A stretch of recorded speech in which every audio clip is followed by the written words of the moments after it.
Man, what a week it has been for the Raptors, but what a week it hasn't been for WWE because the Raptors are successful while WWE is suffering.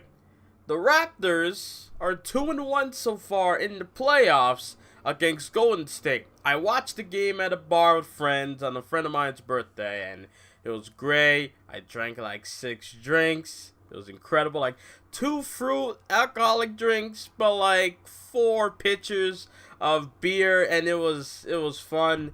I'm not normally a drinker, but something came over me, and I just drank a lot.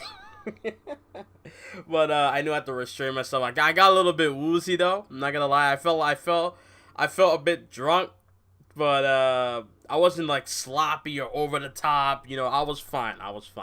But yeah, the Raptors are successful so far, and I really hope, because when I was on my way home on Wednesday night into Thursday morning, right?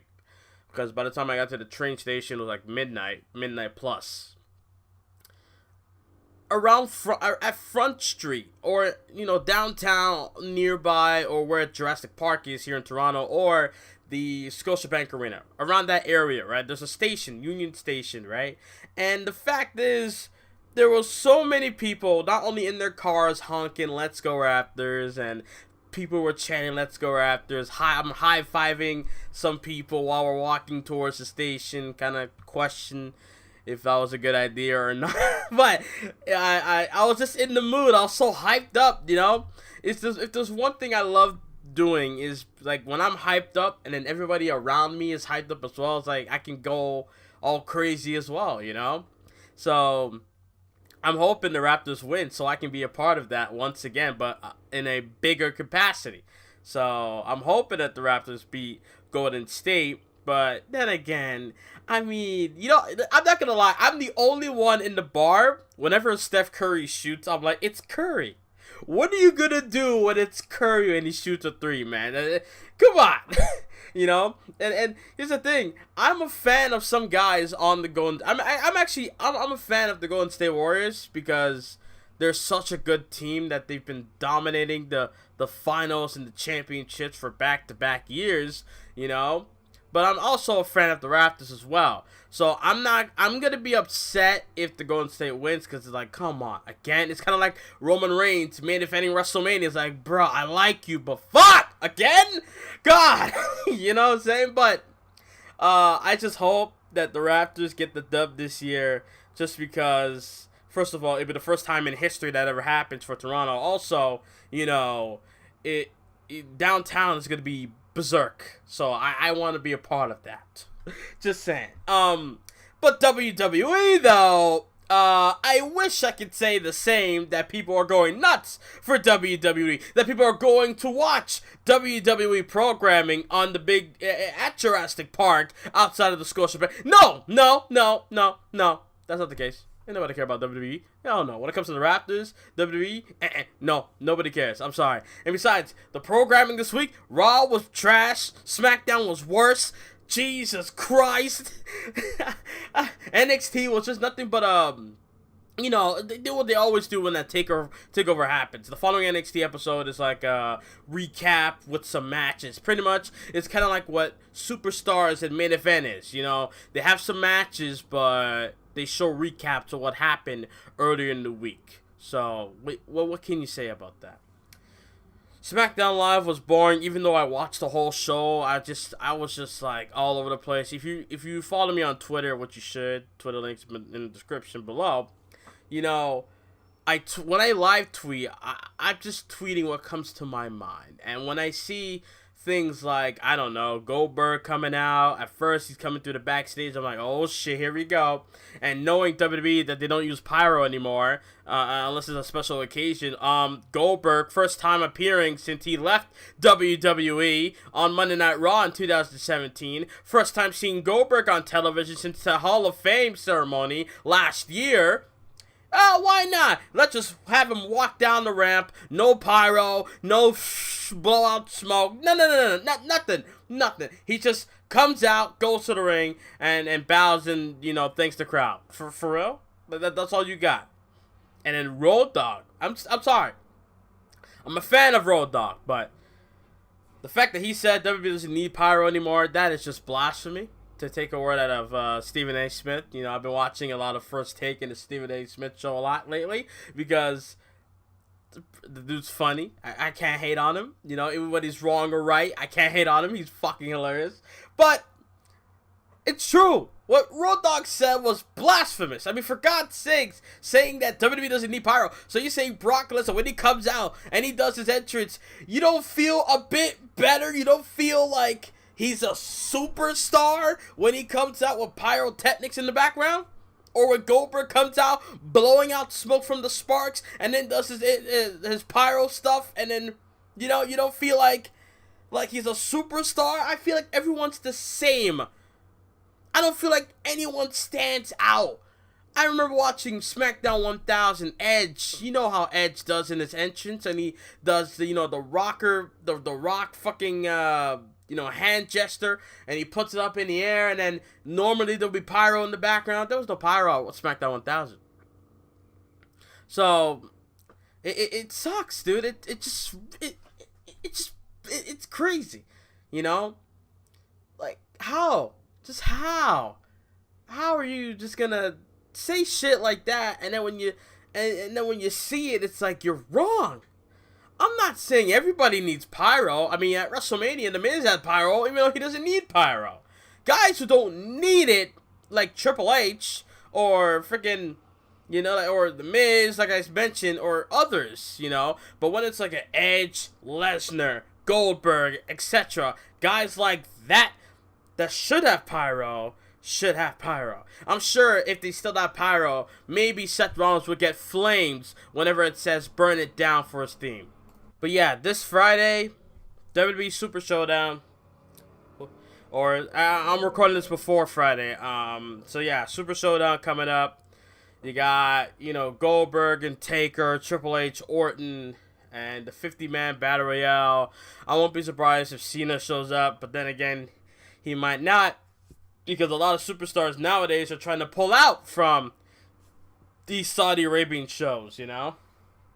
I started to think, what if that whole thing with that one reporter that got killed and got chopped up into pieces found in the fucking garden, which is very extreme to hear, by the way, right? I'm starting to think, if that shit didn't happen, would guys like a Daniel Bryan and a John Cena, would they still show up? I probably think so. Honestly. I mean, people weren't complaining at first with Saudi Arabia. All they complained about was, like, you know, the women's stuff, you know, because it makes sense, because WWE pushing all this women's evolution shit, and then, you know, they go to a country where they don't really treat women the same how it is down in North America, but, you know what I'm saying? Like, I understand that, but I feel like if things were different, maybe those guys would have showed up anyway. But that's just me, because you know that's Saudi money. You know that shit's gonna come into play. Come on now. It fucking got Goldberg to come out. And this is the same dude that came out and said, oh, WWE was pushing out a product that I wasn't a fan of. But yet, when WWE's going to Saudi Arabia, it's alright though. I'm just saying. Think about that. Anyways, Super Showdown in Saudi Arabia. Do we really care? I mean, honestly. The only match I actually fuck with is Andrade versus Balor. That's the only match I actually give a fuck. I won't lie. Everything else is just nostalgia, and it's just there.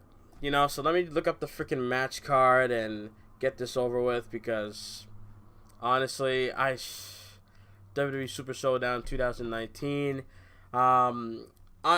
It's not that I'm one of those people that would be like, oh, I don't like, you know, like, am I a fan of them going to Saudi Arabia? Not really, because the crowd, I care about the crowd, and the crowd doesn't look like it give a fuck. It's like, oh, they're here, nice, and they just sit down on their comfy ass seats. Why can't we get seats like that? Gotta sit on those ridiculous folding chairs. Gah. Anyways, I mean, they look so comfy in those seats. By God, like, it's crazy. But yeah, let's get with the predictions, just to get out the way, because I really don't care, honestly. But let's get it. All right. So, holy shit, this show is starting at 2 p.m. Eastern time, right? So by the time I'm done with my program, that's when the show will start. Shit. So by the time I get home, that's when the show will be on. Yeah, so Super Showdown live in Saudi Arabia, Jeddah, King Abdullah Sports City Stadium. Getting a lot of money for this shit. At least it's fucking 2 p.m. and not fucking noon like it was for the past 2 years, or the past 2 times they went there. Ridiculous, by the way. I wonder if the 24/7 championship will come into play over there too. We'll see. Anyways, so the first match is the Usos versus the Revival. I don't care. I am sorry. I just don't care. Usos made fun of the Revival. Not a big fan of that. Because, honestly, it's just, I don't know. I'm not going to lie. I'm in that boat of, you look at other wrestling companies, tag team division, and you look at WWE's, it's like, what the fuck what happened? What went wrong? You know what I'm saying? And then when I watch NXT TakeOver and I'm seeing all 4 teams battling it out for a shot at being NXT Tag Team Champions, it's like every team in that match showed to me that they fucking want it. You know what I'm saying? But on the main roster, I don't see anybody wanting anything. I mean, for God's sakes, where the hell are Ryder and Hawkins? I haven't seen them since they lost to the Viking Raiders, who I haven't seen on Raw either. What happened? Where are they at? Or are they chilling? Well, did you give them a week, 2 week, 3 week, 4 week vacation? Where'd they go?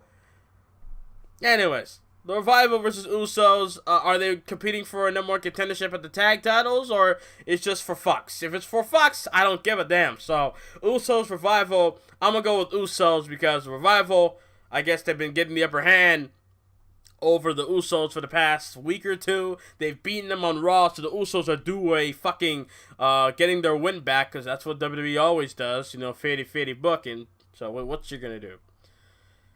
Lucha House Party versus the Racist, apparently, to, the fans on the internet, because he shouldn't have worked there because of what he said, even though we didn't know who he was back in the day, and then now that we do know who the fuck he is, and now you read the comments he made it years ago, now you give a fuck, and now you want him to be fired, which is fucking stupid, but yet you were able to forgive Hulk Hogan, so don't even go there, just saying.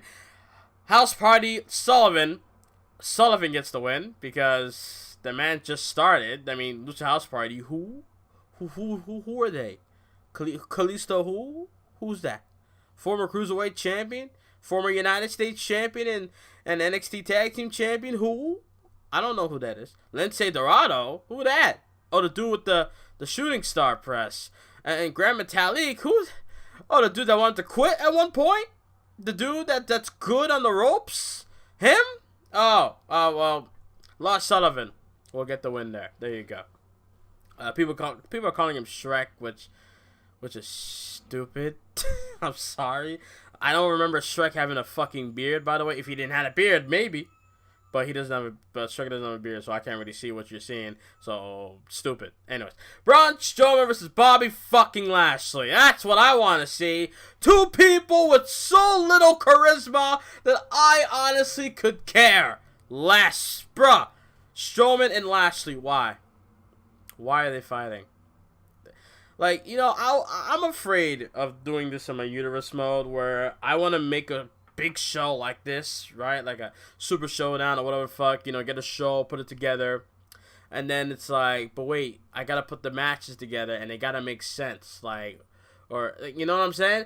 But who wants to see a Strowman and Lashley when we've been seeing that for at least 6 months or at least 4 months this year and a lot last year or little last year? Like, come on, we've seen these guys fought already. Please. Why we got? And then they had an arm wrestling match on Raw. I skipped that shit so fast. You don't even know. I skipped it. I didn't want to watch it. Ridiculous. I'm sorry. Who gets the win? I don't know. Strowman. I just don't care. Reigns versus Shane. Reigns. Easy. Don't really care. Want to know why? Because, well, Shane McMahon been getting the upper hand over the past couple of weeks, and I feel like maybe this match could be the reason why Shane could be put off TV. Hopefully, I hope to God it is. So if Roman Reigns is gonna be the guy to put fucking Shane McMahon down, please do. I'm tired of seeing Shane McMahon on his face. I'm just tired. I'm sorry. So Reigns gets the win. Intercontinental title match. Finally, championships. Do they have meaning? Probably not. Intercontinental title, Finn Balor, the champion, versus Andrade Cien. Now, Andrade has defeated Finn Balor more than 2 times on WWE television. The night when he went to Raw, when he got Superstar Shake-Up to Raw, but then went back to SmackDown the following night, which was retarded. But anyways, Andrade Cien is able to get a win on Finn Balor on Raw. Then he beat him in a tag team match, I believe. And then he pinned him in that 4-way or 5-way match where, winner get momentum heading towards Money in the Bank. So, he's defeated Finn Balor on 3 different occasions. Obviously, he was due an Intercontinental Championship match, right? But he's facing a demon, though. Tongue out, face paint, Finn Balor. That's who he's getting. And honestly, I see Finn Balor retaining the championship because Andrade has defeated him on 3 different occasions. And I think on this 4th match that they're going to have, right? That this 4th match that they're a part of, Finn Balor's finally going to get the one over Andrade. I'm sure Finn Balor has defeated Andrade before, but Andrade has been, at least over Finn Balor. Like, he's gotten more wins than Balor has wins over Andrade. So I think Finn Balor is going to retain the championship. But I'm open to see Andrade win the Intercontinental title. Maybe Andrade could be the one to bring life into that fucking championship. You know what I'm saying? Because you got freaking Selena Vega ringside with him. You got Selena Vega, even though they're trying to make him talk, which is pointless. It's like you might as well let Brock Lesnar speak. You don't need Heyman no more, but Heyman is good at what he does, so that's why. So Selena Vega is good at what she does, but I guess they don't see it that way, which is dumb. So Finn Balor retains the Intercontinental title.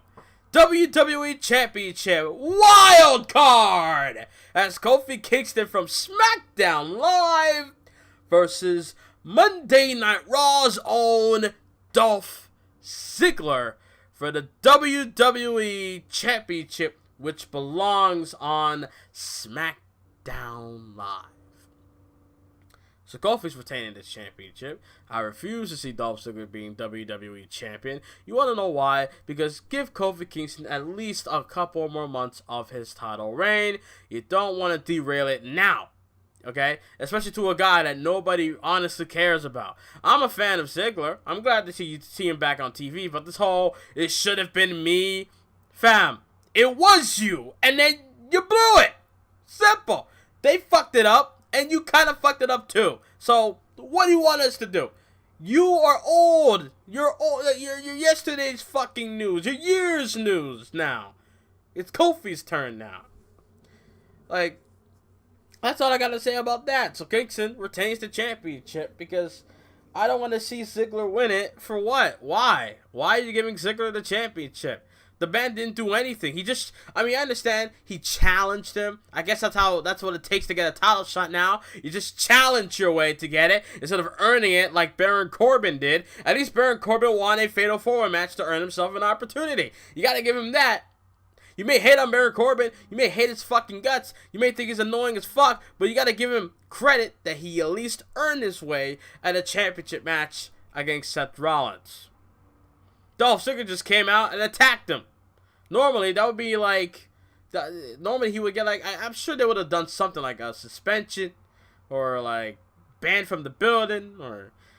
punishment. Something. But no, they're like, oh, you beat up Kofi Kingston? Aight, championship match. What? That's what it takes now. Okay. So, yeah. Kingston retains the WWE title. Universal Championship as Seth Rollins might... after what happened on Raw, and people are saying that Seth Rollins don't want to go to Saudi Arabia, but that's kind of foolish because your own fucking champion WWE doesn't want to go to Saudi Arabia. I mean, then you would have cashed in Money in the Bank on Raw if Seth Rollins does not want to go to Saudi Arabia. Just saying. So Seth Rollins might defend the championship after what happened on Raw when he got beat up by the best in the world in Brock Lesnar. Don't at me. Brock Lesnar assaulted the fuck out of Seth Rollins on Raw. He could have cashed in, but he said Friday. Now people are saying that Brock Lesnar somehow is going to get a Universal Championship match, right? And then he does not cash in. And then he's going to cash in on Kofi Kingston and become the undisputed WWE / Universal Champion, pretty much. Honestly, that's ironic because somebody did that themselves, where somebody was put in a championship match that didn't cash in Money in the Bank, and then went on to cash in Money in the Bank and win a certain championship, and now has 2 belts. So, I mean, who came up with that fucking deal, huh? Who? Oh, me! I did that shit! Ruby Riott attacking Becky Lynch, took her out of the Elimination Chamber, put herself in the chamber match, won the Raw Women's Championship, went to SmackDown Live in Madison Square Garden, cashed in Money in the Bank, beat Sasha Banks, won both championships. And now people are taking what I've done and they're gonna use that in real life. A part of me wants to see that happen so I can honestly come out and say, who's done that? Me! Nobody else has done that but me! And I've done that with the women, not with the men, the women, to make it even better. And it made sense on my part because Ruby Riott is all about chaos, right? The Riot Squad. Her fucking name is Riot, right? Like to cause riots and shit. So, her way of causing chaos is her taking a championship from one brand and going to another brand and taking their championship and becoming the undisputed champion. So, the fact that people are saying that could happen with Brock Lesnar, I mean, bruh, a part of me wants to see it happen. But people are saying that since Seth Rollins got beaten the fuck up, they're going to take the title off of Seth Rollins and then Brock Lesnar will be put in that match. That is a lot worse than what we're getting right now, okay? Seth Rollins versus Baron Corbin. We've seen this already. But I'm not going to lie. Their match on Raw, TLC match for the Intercontinental title, was a decent match. But then you had Heath Slater in the fray as well when he was like special guest referee and he had to do what he had to do for his job, for his family and stuff like that, right? But then again, it was a decent match. It was a nice match, you know? Crowds behind Rollins, crowds against Corbin. Nice. But in Saudi Arabia, are they going to be behind Corbin? I don't even know. Are they going to boo Corbin? Have they watched the fucking product? I don't blame them. But have they? I don't know. So, we'll see. If Seth Rollins can make it Friday, which I'm sure he probably will. But then again, I won't be surprised if Brock Lesnar capitalizes on Seth being hurt since he fucked him up on Monday. He capitalizes, cashes in Money in the Bank, and becomes Universal Champion once again. And I'm going to be smiling ear to ear because guess what? Seth Rollins, when he was chasing the title, was great. When he was Intercontinental Champion, probably his best time. But when he's a World Champion, it's never good compared to his mid-card championship reign. When he was Intercontinental Champion, my God, he was on fire. Right? Now that he's Universal Champion, he has done nothing. He has done absolutely nothing. And he's watered down compared to last year. Last year, when he brought back the Stomp, had Burn It Down added to his theme, even though that was in 2017, but still. And then he was just on a roll. He was on a roll from the Gauntlet all the way up to, I guess, when they reformed the Shield, right? Before they reformed the Shield, all the way back down to the Gauntlet, Rollins, well, that was his hottest point. But then when they put him with the Shield, that's when he died. And then after that, he couldn't recover. He won the Rumble, but it was too little, too late. Nobody cared about the build for WrestleMania. You know? And then now look at him. Universal Champion. Oh, he kicked him in the nuts. When Brock Lesnar kicked him in the nuts on Raw, people didn't like it. But then again, that's what Seth did to him. I'm like, payback. Turnabout's fair play by Brock Lesnar, kicking him in the nuts.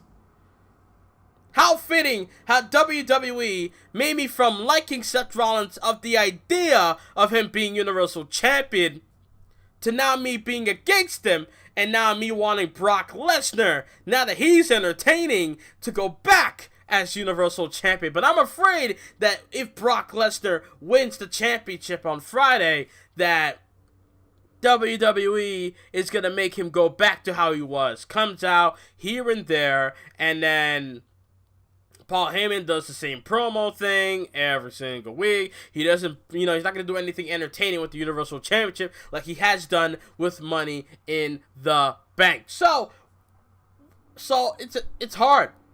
Do I want a boring Seth Rollins or entertaining now Brock Lesnar, but going to go right back to how he was before when he was Universal Champion? So that's, honestly,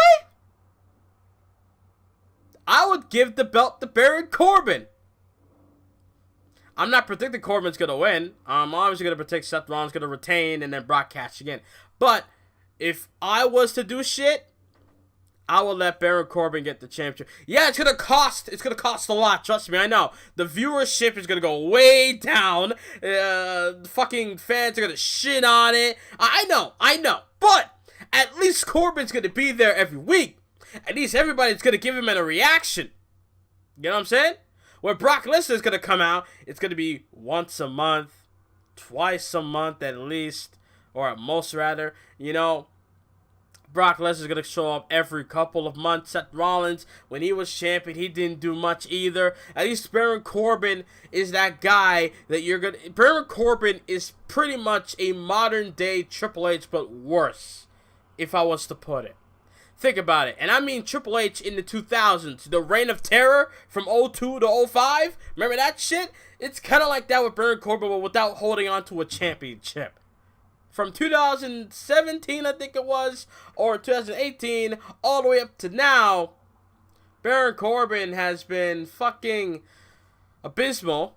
But he has been a good heel, but they just forced him down our throats so much. I don't know why, but they have been. I just feel like if they give him the championship, if they gave Corbin the Universal title, that maybe it might spark things up. It's like, oh, well, at least it's a new champion. It's someone different. We may have seen Corbin do the same shit every week. He's not really good. When you see him, you want to turn the TV off, But at least there's something there with Corbin. With Brock, it's the same thing from the last time, or years ago rather. Seth Rollins, nothing much has happened as Universal Champion. He's had one great title defense, but in between that and after that, he's done absolutely nothing. In my opinion, Seth Rollins looks weak. He might be the weakest Universal Champion I've ever seen. That's just me. I might be going on way too long with this predictions, by the way. I'm sorry. But yeah, that's just my take on it. I say what's on my mind. I'm sorry if I went on too long. I'm just saying what's on my mind. Alright, next match. Triple H, Orton. Do I really need to say anything? I mean, my favorite storyline in 2009 was Triple H and Randy Orton, without a doubt. Because Triple H, I looked at him as the hero because... Orton took down Vince. He took down Shane. He even took down Stephanie, which, sorry, they don't have the balls to do that anymore. But back then, 10 years ago, they had the balls to do that shit. But nowadays, they got the balls to do that this and now. But now, I mean, do I care who wins this match? No, I really don't. Because nothing on the line. Just two guys, two old friends, two chums going at it. Who really cares? I would give this win to Randy Orton because Triple H got a win at WrestleMania. Orton took a loss at WrestleMania. So give Orton the win here and move on. Simple. And Goldberg versus The Undertaker for the first time ever. Sadly, it's at a Saudi Arabian show. Goldberg versus Undertaker. Well, Goldberg lost on his way out back in 2017. Undertaker didn't compete at all this year. Until now, Undertaker took his last loss at Crown Jewel show in Saudi Arabia. So I don't know. if you give the win to The Undertaker, you know what? Honestly, I honestly don't care who wins this match. You want to know why? Because it's not going to mean shit after the show is over. You want to how? Goldberg, if he wins, what happens then? He's already retired. I'm sure he's retired, isn't he? So after this win, he's done, right? Now, you're not going to see Goldberg on Raw the next Monday night or for SummerSlam build-up or anything. Same thing for The Undertaker. We're not going to see The Undertaker at SummerSlam. We're not going to see The Undertaker at Survivor Series. We're not going to see The Undertaker at Royal Rumble or WrestleMania, for all we know. Unless they have something, unless these guys want to do something, nothing is going to happen in the next, into the future. So I don't care who wins this match, and I'm going to predict fucking Undertaker. I don't know. Why not? I don't know. People are predicting Goldberg to win because they're not going to get Goldberg to come back for him to lose for one match. So I don't know.